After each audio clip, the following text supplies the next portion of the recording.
just taken a loss. It stings. You're already looking at the chart again, telling yourself you can see where it went wrong, that you know exactly what the market's about to do next. One more trade, just to get it back. Stop. What you're feeling right now has a name. It's revenge trading. And in the next 10 minutes, I'm going to show you exactly what's happening in your brain when it kicks in, and the specific system you can use to shut it down before it costs you everything you made this week. Revenge trading isn't a character flaw. It's a hardwired brain response. When you take a financial loss, your brain processes it in the same region that processes physical pain. You're not being dramatic. You are literally in pain. And your brain's instinct when it's in pain is to act, to do something, to make it stop.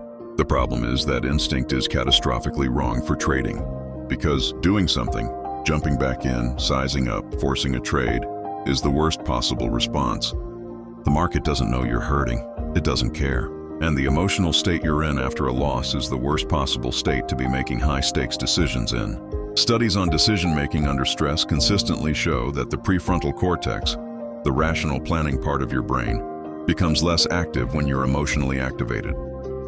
Your brain literally gets worse at analysis when you need it most. That's what you're fighting when you revenge trade. Here's the 5-step system I want you to follow every single time you take a loss, without exception.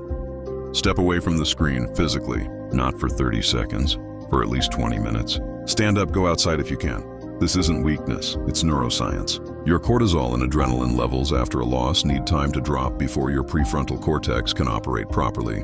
20 minutes is the minimum. If the loss was large, make it an hour. Write down what happened before you re-enter.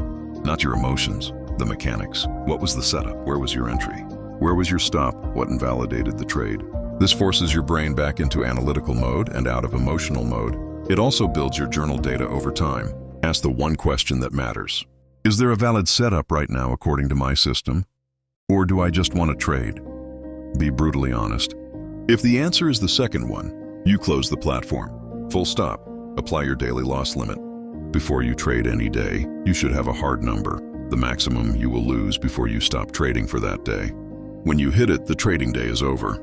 No exceptions, no negotiations with yourself. This is the single most protective rule you can have. Review the loss the next day, not the same day. Analysis requires distance. Looking at a losing trade in the same session you took, it is almost always unproductive.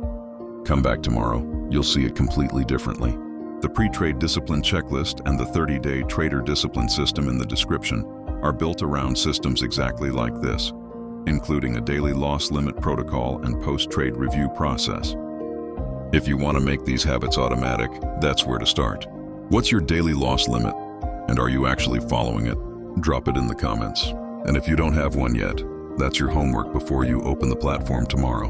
Like, subscribe, and I'll see you in the next one.